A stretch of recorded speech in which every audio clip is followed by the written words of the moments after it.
எல்லோருக்கும் வணக்கம். Welcome back to my channel. இன்றைக்கி நம்ம பார்க்க போகிறது ஒரு சூப்பரான கொண்டைக்கடலை கிரேவி. இது நிறைய புரதச்சத்து நிறைந்தது. வெஜிடேரியன்களுக்கு நிறைய ப்ரோட்டீன் தேவைப்படும். நான் வெஜிடேரியன்ஸ் நிறைய ப்ரோட்டீன் அவங்க சிக்கன் மீட்டில் சாப்பிட்ருவாங்க. ஆனால் வெஜிடேரியனுக்கு ரொம்ப பக்காவாக ப்ரோட்டீன் இந்த கொண்டைக்கடலையிலேருந்து தான் கிடைக்குது. இந்த கொண்டைக்கடலை கிரேவியை ஒரு வாரத்துக்கு 2 தடவை கண்டிப்பாக நீங்கள் சேர்த்துக்கிட்டிங்கன்னா உங்களுக்கு நிறைய பெனிஃபிட்ஸ் இருக்குது. இது உங்களோட டைஜஷனை இம்ப்ரூவ் பண்ணுது. அதே மாதிரி ஹார்ட் டிசீஸை கம்மி பண்ணுது.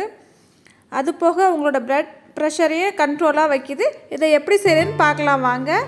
ஒரு கடாயை சூடு பண்ணி கொஞ்சம் ஆயில் விட்டுக்கலாம்.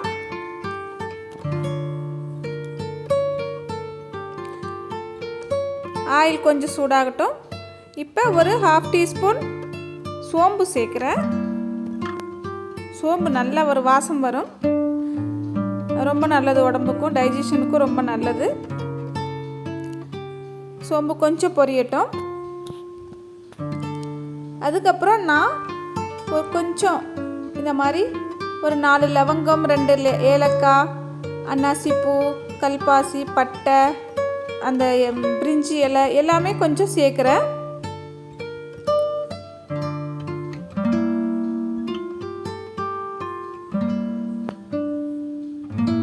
இந்த கரம் மசாலாலாம் நல்லா சேர்த்துக்கலாம்.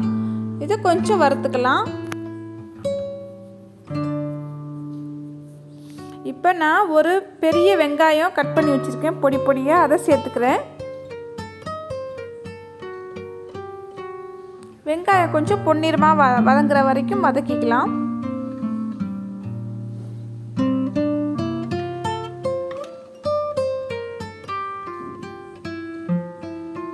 அடுத்தது இந்த மாதிரி ஒரு பெரிய தக்காளி ஒன்று சின்ன சின்னதாக கட் பண்ணி வச்சுருக்கேன், அதை சேர்த்துக்கலாம். இப்போ ரெண்டும் சேர்ந்து நல்லா வதக்கிக்கலாம்.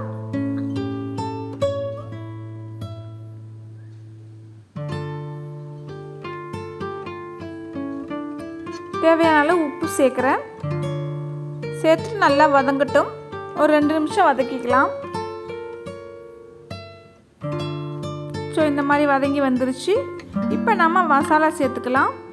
நான் ஒரு 1/2 டீஸ்பூன் மிளகாய்த்தூள், ஒரு 1 டீஸ்பூன் மல்லித்தூள், ஒரு 1/2 டீஸ்பூன் மஞ்சள் தூள் சேர்க்குறேன். சேர்த்துட்டு எல்லாம் சேர்த்து நல்லா வதக்கிக்கலாம்.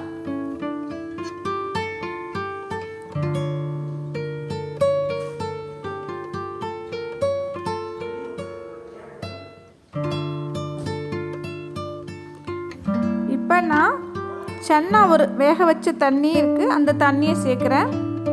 நம்ம இதுக்கு 1 கப் சன்னாவை, அதாவது கொண்டைக்கடலையை ஊற வச்சு முதல் நாள் நைட்டே ஒரு 8 ஹவர்ஸ் ஊறணும். அதை ஊற வச்சு வேக வச்சு வச்சுருக்கேன். இப்போ அந்த தண்ணியை தான் நான் இதில் சேர்த்துருக்கேன். இப்போ இது ஒரு கொதி வரட்டும்.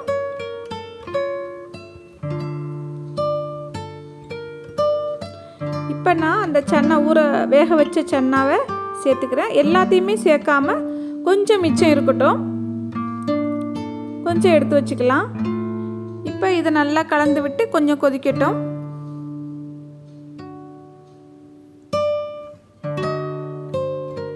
உப்பு சேர்க்க வேணாம், ஏற்கனவே கொண்டைக்கடலை உப்பு போட்டு தான் வேக வச்சுருக்கேன். அந்த தண்ணியை தான் இதில் சேர்த்துருக்கேன். அதனால் இப்போ உப்பு சேர்க்க வேண்டாம். இப்போ ஒரு மிக்ஸி ஜார் எடுத்துகிட்டு நம்ம எடுத்து வச்ச கொஞ்சம் கொண்டைக்கடலையை சேர்த்துக்கலாம். சேர்த்துட்டு மிக்ஸியில் ஜஸ்ட் ஒரு பல்ஸ் வச்சு எடுத்துக்கலாம். ஸோ இந்த மாதிரி ரொம்ப ஃபைன் பேஸ்ட்டாக வேண்டாம், ஜஸ்ட் இந்த மாதிரி. இப்போ இதை நம்ம இதில் கலந்துக்கலாம்.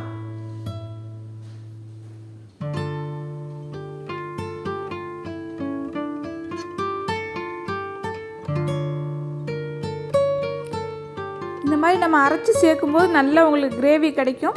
எவ்வளோ கிரேவி வேணாலும் நீங்கள் தண்ணி சேர்த்துக்கலாம். இப்போ அதில் கொஞ்சம் தண்ணி விட்டு அந்த மாதிரி கலந்து இதில் ஊற்றிக்கலாம். இந்த கிரேவிக்கு ரொம்ப டேஸ்ட் கொடுக்கும் இந்த மாதிரி அரைச்சி ஊற்றுறது. எல்லாத்தையும் நல்லா கலந்துட்டு இன்னும் கொஞ்சம் தண்ணி சேர்க்குறேன். நீங்கள் சப்பாத்திக்குன்னா கொஞ்சம் திக்காக வச்சுக்கலாம், ரைஸ்க்குன்னா இன்னும் கொஞ்சம் தண்ணியாக வச்சுக்கலாம். இப்போ ஒரு டீஸ்பூன் கரம் மசாலா பொடி சேர்க்குறேன். சேர்த்துட்டு எல்லாம் கலந்து விட்டு கொதிக்க விடலாம்.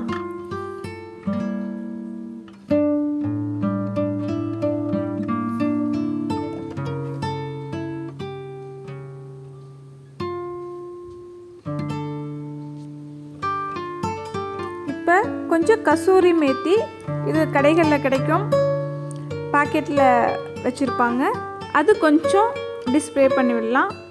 இது இல்லைன்னா பரவாயில்ல, கொத்தமல்லி இலை கலந்து விட்டு இறக்கிக்கலாம். நல்லா கமகமன் வாசனையாக இருக்கும். இப்போ பாருங்கள் எவ்வளோ அருமையாக இருக்குன்னு.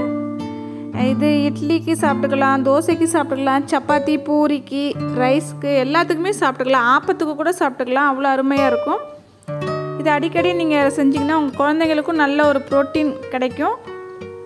இது மாதிரி வேறு ஒரு வீடியோவில் உங்களை சந்திக்கிறேன். நன்றி, வணக்கம்.